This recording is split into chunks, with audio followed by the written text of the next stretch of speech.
This is the 8th lesson in a series of 8 lessons entitled Techniques for Creative Living. In his great book, Pulling Your Own Strings, in the 9th and last chapter entitled Being Creatively Alive in Every Situation, Dr. Wayne Dyer said, "There is no way to happiness. Happiness is the way." That's exciting.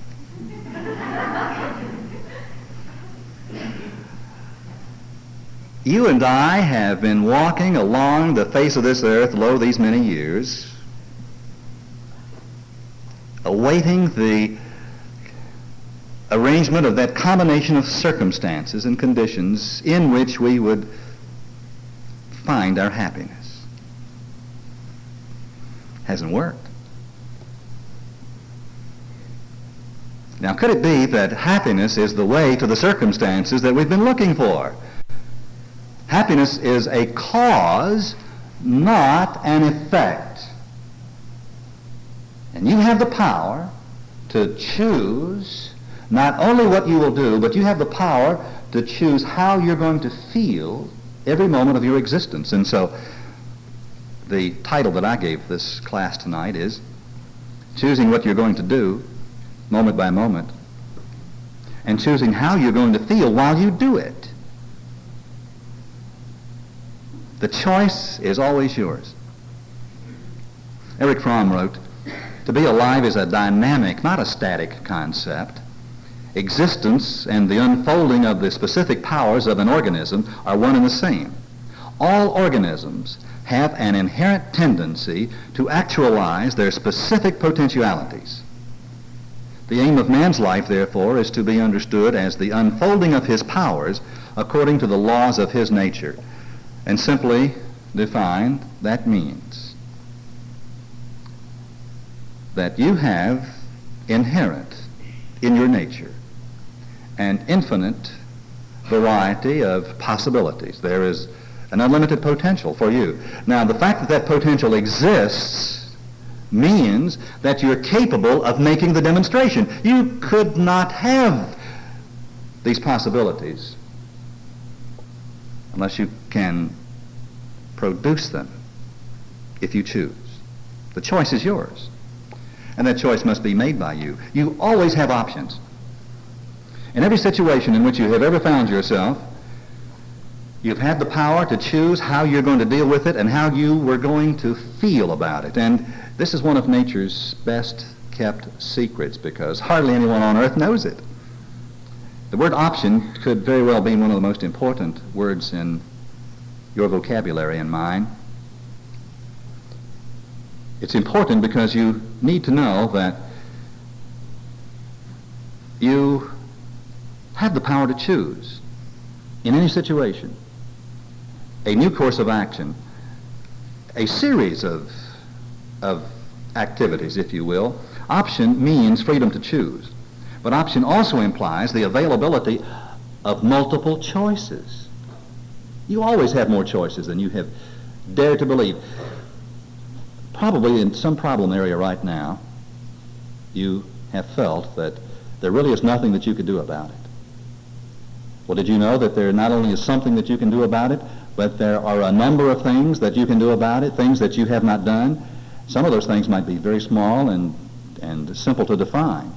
But if you will begin with one of them and continue with another one of them and proceed with the third one of them, you'll be amazed at what will happen in a very short time in an area in which you had believed until this moment that you were powerless to act. You're not powerless to act. You never have been, nor shall you ever be.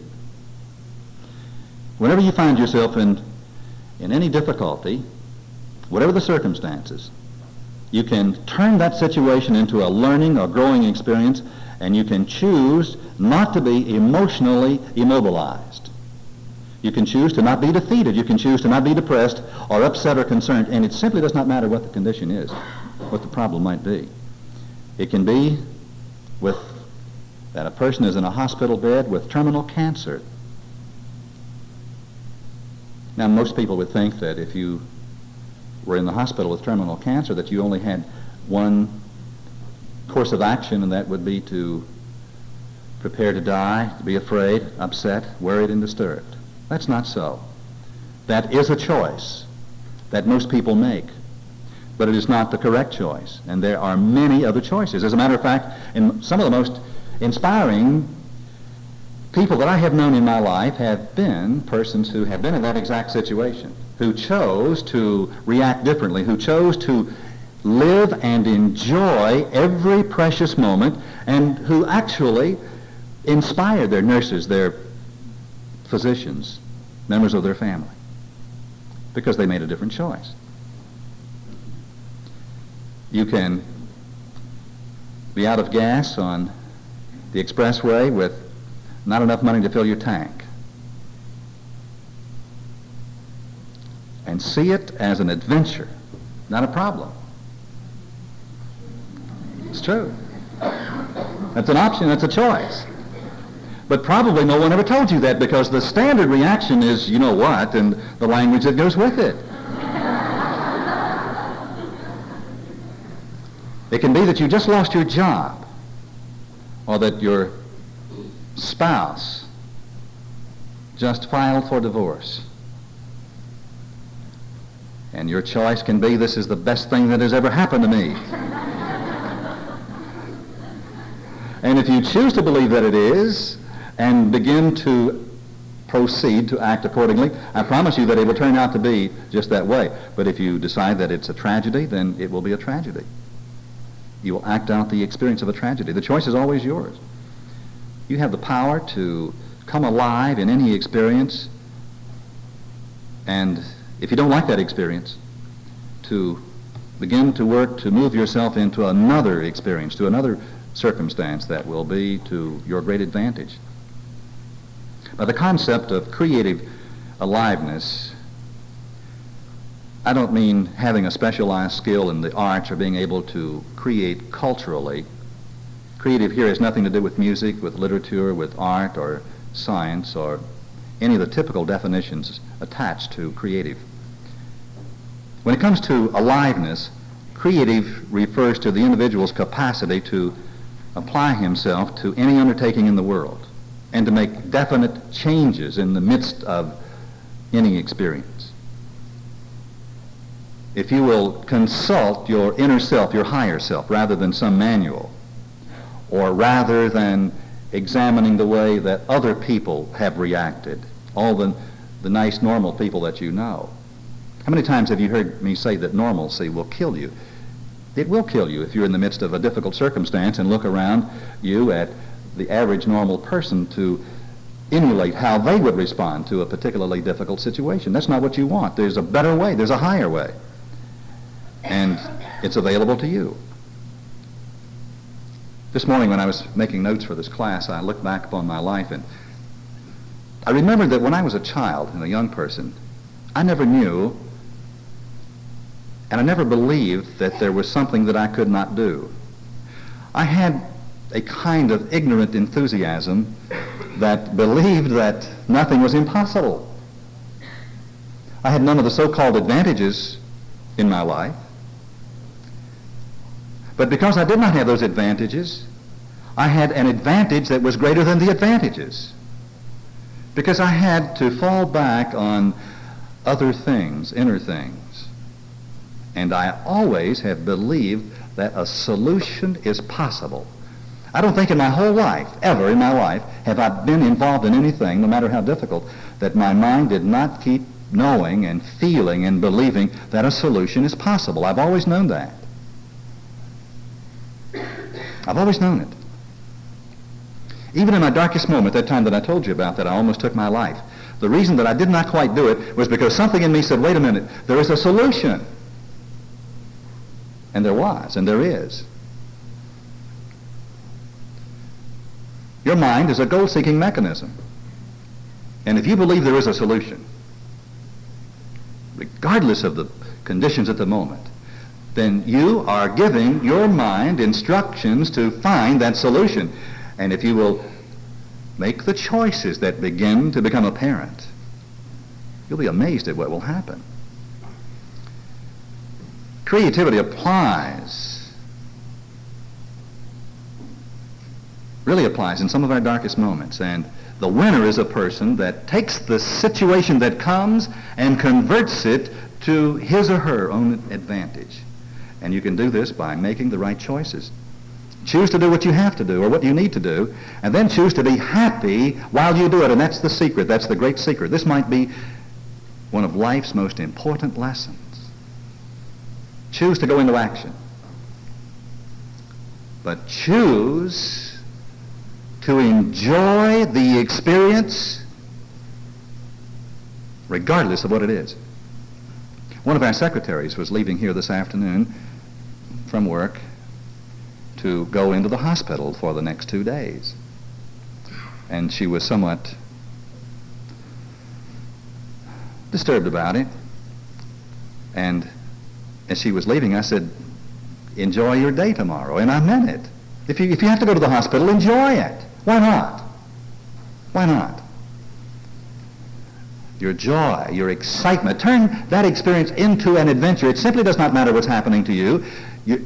Your attitude in the midst of that experience does matter, because your attitude can and will convert any and all experiences, every moment, into a winner's experience or a loser's experience. And that's the only thing that determines whether you win or whether you lose. The choice is yours, and no one else can make that choice for you.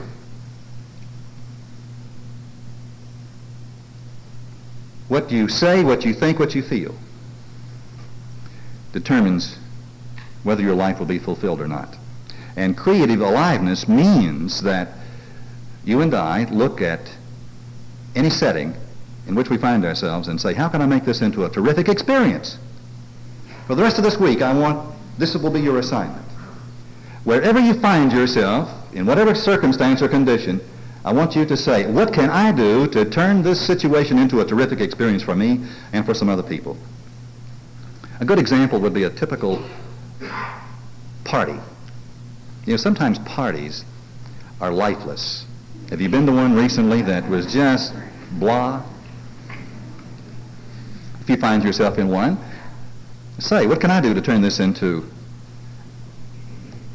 a terrific experience? I remembered a party.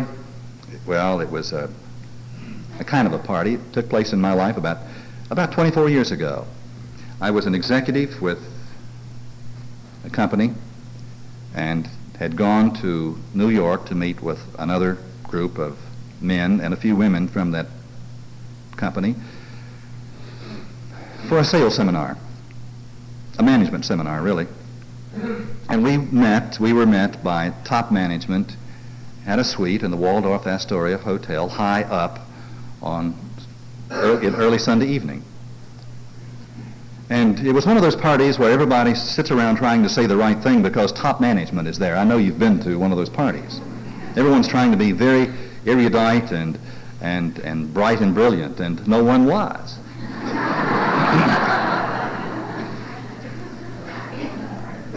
And after a little while, I thought, oh, what can I do? And just at that moment, I looked out the windows on the west, and the sun was setting beyond New Jersey. And here was this lovely New York skyline outlined. And I leaped to my feet, and I said, look at that! And they looked, and they didn't see anything.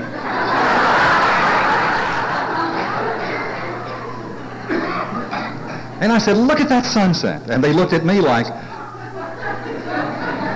he's had too much to drink. As a matter of fact, I have not had anything to drink. That may have been why I was not enjoying the party. And I went to the window, and that moment was so real to me that I can still see the sun as it's set in my mind. The motion picture of it is still there. I can still see the Empire State Building south of us, rising into the sky. But in a few moments, I was joined by a few people and then a few more. And the first thing I knew, the whole room was gathered around, and they were looking at buildings that they had not seen, saying, look at that, look at this. The party was changed. I shall never forget it. Not an important moment, perhaps, but one that stands out in my mind. There is no situation in your life that you cannot change with a moment of consciousness. Being in a now moment, loving and enjoying. Let your joy bubble to the surface. At the first moment, it might sound strange to some people, but it really is contagious. Just last week, I had an exciting experience. As some of you know, I'm the president of the Association of Unity Churches. That's not a particular honor. It's just a lot of hard work. And I was meeting with the board of trustees of the association, and we were being confronted by some 300 plus of our peers, other ministers, a great many of whom were there to tell us in no uncertain terms that certain actions that we had taken in their behalf was not to their particular liking. I'm saying it as nicely as I can. As a matter of fact, they were quite upset with us and especially with me. And some had traveled a great distance to pour out not the oil of kindness upon us, but something far less than that. Well, as I opened the meeting and settled into the experience on the platform and turned the meeting over to the conference floor, giving each person there a chance to say that which they would say from microphones in the audience, I thought to myself, expecting to hear some rather strong language from some of these people, rather than respond in kind, I have a choice. There are several ways that I can respond to this situation. Now, there's one way that I'm quite familiar with, that I have responded to similar situations in past times in my life, and I think I will choose not to respond in that old way. As a matter of fact, I think I will choose to stand here and to love them and to look them right straight in their eyes when they speak and to be excited about what they're going to say to me. Golly, what is it that you're going to say to me? I want to hear it all. Say it all to me. And I will enjoy it. This really happened. Karen was there. I decided that I was going to have more fun. As a matter of fact, I might be the only person in that whole building that enjoyed it. And I settled down to enjoy it. And guess what happened? It changed. They did not say to me the things that they were going to say to me. True story. Some who had traveled a great distance to give a speech did not give it at all. My point is that you can change any situation in which you find yourself by changing the way that you respond to that situation. And I thought, gosh, I've never been in a group like this before. Maybe I never shall again, so I will get all out of it that I can while I'm in it. You'll never have another moment like this one or the next one. Why not get all that you possibly can out of it? And you cannot get all that you would out of it unless you are commissioned by your own mind to enjoy each thing that occurs to you. Did you not know that? This means that you and I are going to have to like where we are, whether we like it or not. Why not? Why not like where you are? You are the person that decided to put you there. Have you ever spent very much time with people who talk about Detroit and they don't like Detroit? Detroit's a terrible place. Albuquerque's much nicer. I wonder why they don't move to Albuquerque and join all the people in Albuquerque who don't like Albuquerque, because wherever you go, there are people who do not like it there. That is insanity, because you are where you are because you have chosen to be. And incidentally, if there's anyone who does not like being here tonight,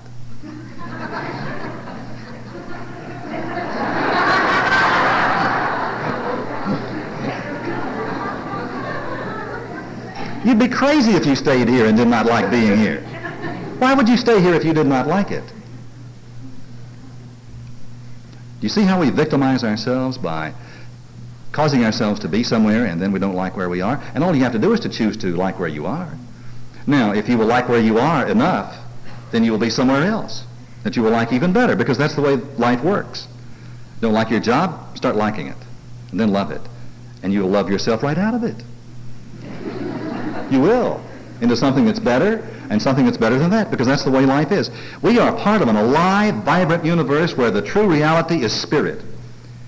And when you and I learn to live in harmony with this spirit, to catch its rhythm, then we will be in tune with its power as never before. In order to be in tune with this spirit, to be in harmony with it, we must begin to love ourselves and love what we do, because the universe likes itself. The universe really loves itself. It adores itself. And the moment that you and I say, I don't like that and I hate this and something else does not please me, we are out of tune and we lose our power. We lose our peace, we lose our poise. So liking, loving, enjoying is very, very important. Choose your attitudes. And by all means, choose to enjoy every moment, every experience. There are some strange experiences like being in a hospital and some other things that most people have chosen to dislike because it's the ordinary thing to do. It is the in thing to do. And they don't like the food in the hospital. Why not? Try it. There's another concept or technique that I would like to share with you. Life is a continuing series of experiences rather than one single experience.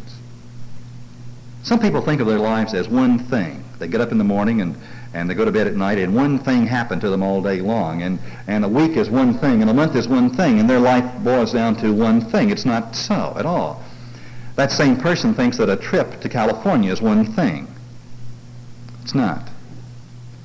If you plan a trip to California, that's a series of little things. First of all, the decision to go. And then you begin to implement it, and you purchase the tickets. You call your travel agent, and the tickets are delivered perhaps to your door. But you have to plan your packing, and you pack your bags, and then when the hour comes, you put the bags into the car, and you drive to the airport. And each of those events is a special, individualized experience. When you get to the airport, you have to park your car, and you check your bags, and you check in at the gate. Every moment, something new and different is happening to you. And if you will break it down, you will see that a trip to California becomes 1,000 things before you get there. But if you think of it as one thing, you will miss 999 of those things. They'll just whiz right by you. Because you're looking for the one thing to happen rather than the individual things that occur that you can enjoy and appreciate. Life is a continuing series of experiences rather than one single experience. Life is always changing. But there are some people who believe in the single experience concept, and these people are rarely happy because consciously or unconsciously, they're constantly reviewing and judging their lives. They are evaluating it against some reality that has never been and never shall be. And these people invariably resist change. They don't like change. Change threatens them. The person who believes in the creative series of events concept of life, however, lives on a different planet. It's like living in two different worlds. That person views their life as a continuing, changing experience, and therefore they know that they can exercise a great deal of control over those changes, and they tend to look for new ways of living instead of hanging on to the old ways. Change does not frighten them. In fact, they welcome it with open arms. And they have the ability to enjoy each moment. They break their lives down into little compartments, little moments that are lived. And then that one is over and something else begins. Do you follow what I'm saying? It's an exciting concept when you begin to see how it works. Dr. Wayne Dyer said in his book, Pulling Your Own Strings, that one of the things that changed his life was once when he was teaching school, he walked into a classroom and there on the blackboard was written these words: "Success is a journey, not a destination." He said he sat for hours letting that phrase sink into his mind because he had always thought of life as a series of destinations. Graduations, diplomas, degrees, marriage, childbirth, promotions, and other events. And when each of these things then occurred, it was a destination arrived at, and then he had to set other destinations to achieve, so that he measured his success by the quality of the destinations at which he had arrived. But the point was that he was not enjoying the trip anywhere. He never learned to smell the roses, or to see the sun rise or the sun set, or to feel a part of each moment. What is success in life except the enjoyment of what is? Now, I promise you that if you'll begin to enjoy what is and make new and more creative choices as you go along, your life will change into a series of successes. The success will come in the form that you would like, but you will not be waiting for the success to be happy. You'll be happy on the way to success, and the happier you are as you walk along the road to success, the greater will that success be, and the broader will it be in the multiplicity of forms that that success will take. There's no way to happiness. Happiness is the way. Where would you like to go? Get happy. And start moving. And you'll find yourself there. Another one of life's best kept and most exciting secrets is that you can turn adversity into adventure. It simply does not matter what adversity that you might be experiencing now. You can turn that problem to your advantage, and I promise you, you can. Now, you can let that problem control you. And this is what happens in the normal human condition. Problems control us. You see, we've decided how we want our lives to be. And then when something is not the way we want it to be, it's a problem. We have a standard set of reactions. There's only one reaction that most people have to a problem, and it comes out every time a problem arises. It doesn't matter what the problem is. Here it comes. Here are the tears, and the fears, and the apprehension, and the poor me's. That's the worst possible choice. That's the choice of a human being that simply does not know how to live their lives. Now, it's the standard choice that 98% of the human race makes, I grant you that. It's the most popular choice, but that doesn't keep it from being the worst choice. You have a variety of choices that you can make in the face of any difficulty. You can choose to enjoy it. Enjoy it? Of course. That's the first choice you make. I may never be in another experience like this again, so let me enjoy it while I am in it, because I'm not going to be in it very long, because I am a creative action person, and I'm going into action. And watch my smoke. We're going to fix it. That's a different choice. Well, the cornerstone of your attitude must be alertness for taking advantage of your situations. Every situation that comes into your life can work to your advantage. All things work together for the good of them that love God. All things work together for the good of them that love their lives and enjoy every moment, having implicit confidence that all is well. Then that is the power of the mind that converts any situation to your advantage.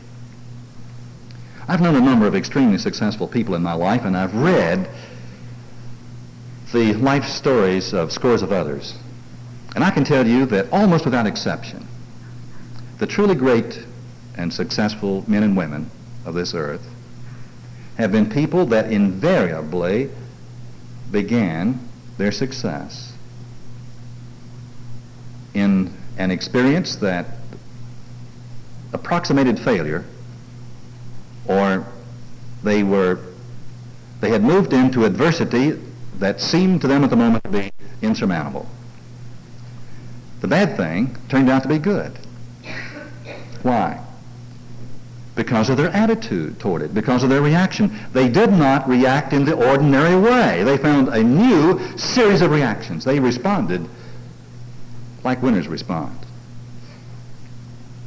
This morning early, very early, my telephone rang, and it was a lady who is always in church here on Wednesday afternoons. And she was distressed and frightened. Last night, on her 31st wedding anniversary, she had received the divorce papers. And she was saying to me this morning, how can this happen to a nice person like me. After all I have done, all these years. She was in class this afternoon when I talked about it. No one knew who she was, and of course you won't. And after a few moments, and I put my arms around her over the telephone and reminded her of earlier conversations that we had had. This marriage had never, ever been that much. As a matter of fact, it had not been more than 2 months ago that she was talking to me about whether she should get a divorce or not.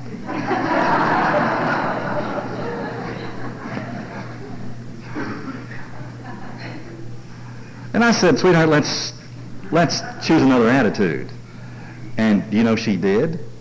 And she came bouncing in here this afternoon about 10 minutes of 1, and you would have thought she didn't have a problem in the world. And she doesn't have.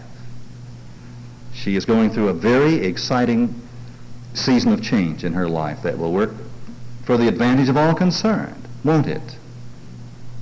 Of course it will. I know it will. As a young child, you had no idea that life might just be one great series of bad experiences, did you? So you were expert at turning adversity around and making it work for you. Remember the day that you didn't have to go to school because of the heavy snowfall? Didn't disturb you, did it? You didn't waste your day looking on that as something terrible. You took advantage of the experience. You can do that now. You don't have time to be grouchy or to be upset.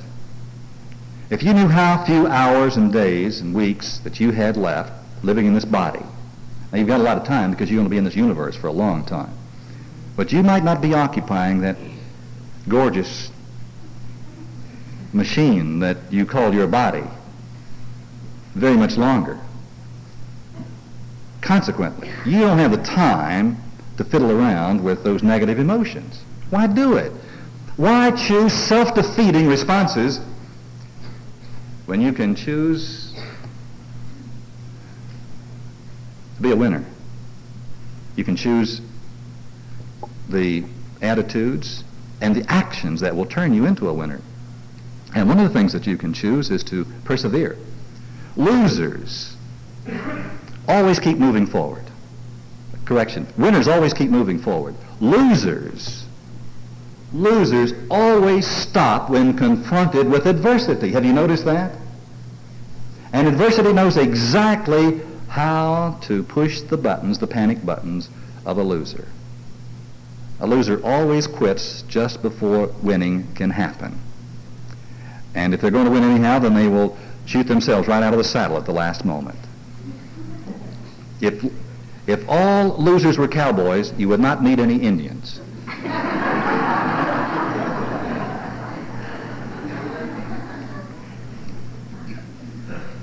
So if you want to demonstrate that you're a winner, then you're going to have to decide to go into action, and you're going to have to decide the areas in which you're going into action.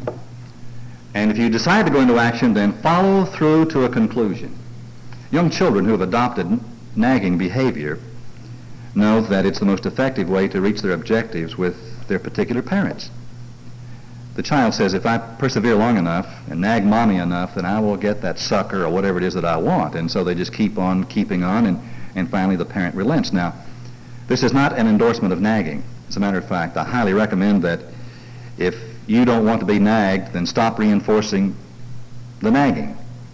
You've proven to somebody that they have a perfect system that will work with you, right? You've proven to a person who nags you, whether it be a child or an adult, that if they keep pushing, then finally you will surrender. Well, why don't you surprise them? We talked about this in an earlier lesson. Give them the shock of their lives by no longer putting up with that unacceptable behavior. And you can do this because you have a power, a spiritual power within you. It's called zeal. It's called persistence. It's called keep on keeping on. Decide what you're going to do with your life, and then go do it. Go into action. Action is the key word. And remember that there's no one way to do anything. Some people keep waiting for exactly the right time to do exactly the thing that they want to do. Forget that. Go into action. It simply does not matter what the action is. Anything is better than nothing, isn't it? If you've got a problem, it probably means that you have not been an action person in that area. Being creatively alive involves abandoning your posture of inaction in circumstances which have traditionally immobilized you. So the name of the game is action. Doing. Overcoming your inertia and going into action will give you a whole new lease on being creatively alive. And I promise you that this is true. Action is the single most effective antidote to depression, to anxiety, to stress, to fear, to worry, to guilt, and of course to immobility. Just doing is a very important part of becoming a fully functioning person. You show me a successful person, and I'll show you an action person. It's true. They're always doing something. They don't have enough time to do all the things that they do, but somehow they get all the things that they need to do done. It's exciting. I have a list of creative action steps that you can take that I would like to share with you. And incidentally, there's a list that will be available at one of the book tables and in the cassette lessons. Number one is take an inventory of your life. Get a legal pad, several sheets of paper, and at the top of each sheet, write out an important area of your life until you have enough sheets that cover all the important areas of your life. Work, marriage, sex, all the areas that make up your life. And then begin to write on each of those sheets how your life really is and how you feel about your life. Go into action and let your mind define to yourself how your life is, what you feel about it. Action step number two, clean out a closet, a desk, your basement, your garage. Last week I cleaned out my wallet. And I found some things that had been there since 1973, I think. And it was exciting how good I felt when I straightened out my wallet. Put it back in my pocket. I felt good. Action step number three, introduce yourself to 5 strangers. Action step number 4, give a party and invite 15 or 20 people. Number 5, volunteer for opportunities to serve other people. There are many places that you can do this. A hospital. Here at this church, there are a number of opportunities for you to serve other people. And you'd be surprised how good it is to do simple things for other people. Number 6, take a Dale Carnegie course. That will get you moving. It'll cost you about $500, and they didn't ask me to make that statement, but if you feel like that you just don't have what it takes to step out and be in front of other people, that would be a good course too. Course of action for you to take. Number 7, see 5 movies and critique them. Be awake and aware as you watch them. See them in a new way. Number 8, write 10 letters expressing your gratitude to people who have been important in your life, and express your gratitude until you almost have tears in your eyes. Say things that you would not normally say. Almost embarrass yourself as you express your feelings. If you're single, make a list of 5 places that you can go to meet new people. And then visit those places with the object of meeting new people. But no bars on the list.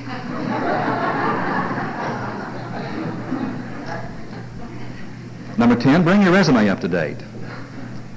And you may think, well, I don't want a job. That has nothing to do with it. Bring your resume up to date, just as though you were looking for a job. And include in your resume a biographical sketch of yourself written in the third person. And to show you what I mean, I looked in my resume that I need to bring up to date, incidentally, and got out my biographical sketch, and I'll read you just a line or two. The Reverend Mr. Jack Boland serves as Minister of Unity of the Infinite Presence in Detroit, Michigan. Skip a few lines. His dynamic qualities as a public speaker and the inspirational effectiveness of his teaching are evidenced in the fact that his Sunday services quickly grew from an attendance of 50 to 2 services with an overflow crowd of almost 1,000 people.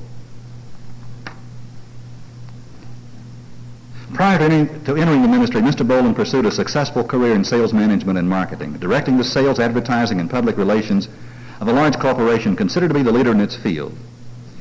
In his business career, he achieved an identity as a public speaker on the national level. Does that embarrass you? Doesn't embarrass me. As a matter of fact, I've got to rewrite that. That's probably not good enough.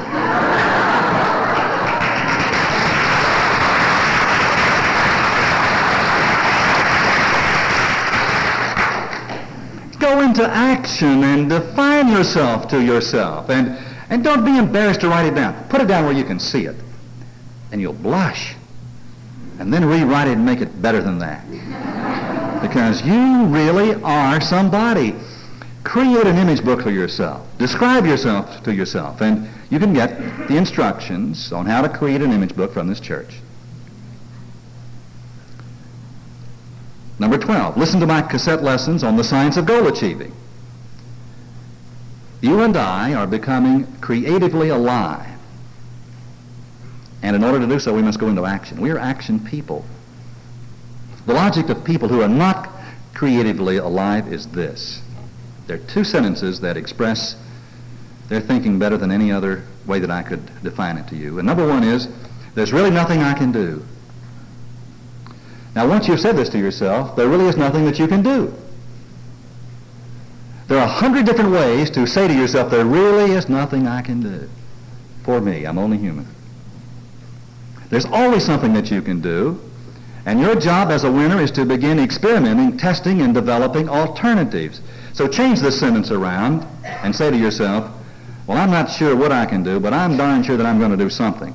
I'm not just going to sit here. I'm going into action. And the moment that you say that you're going into action, something will appear for you to do, and then something else, and you'll be amazed at what will happen as a result of a change in your attitude. Now, the second thing that losers say is this. Well, that's just the way things are. Meaning, we can't do anything about that. Well, of course you can do something about it. There's nothing on this earth that cannot be changed. As a matter of fact, everything on this earth should be changed. Nothing is good enough. So you can do something about it. And turn that statement around and say to yourself, this may be this way now, but it doesn't have to be this way, and I am not the person to accept conditions that are unacceptable to me. He that is in me is greater than this condition that exists in my life. With man, this is impossible, but with God, all things are possible. God and I are a winning team, and we're going into action now. Look out, world. Here we come. It's important that you and I realize that we're upon this earth to be action people and to enjoy, to appreciate every moment, every experience. There have been people who have been caught up in what appear to be tragedies, and they've lived lives that inspire. So why should not you, and why should I not I, live our moments in a way that equal those blessed people? God gave us life, but it is we who have to take that life and make it come alive by creative living. No one can make your choice for you but you, and no one can live your life but you. The choice is yours. And I would urge you to go into action. Henry Van Dyke wrote, "These are the gifts I ask of thee, spirit serene, strength for the daily task, courage to face the road, good cheer to help me to bear the traveler's load, and for the hours of rest that come between, an inward joy in all things heard and seen. These are the sins I fain would have thee take away, malice and cold disdain, hot anger, sullen hate, scorn of the lowly, envy of the great, and discontent that casts a shadow gray on all the brightness of the common day." You are God's special creation. Go out into your life and prove it. God bless you.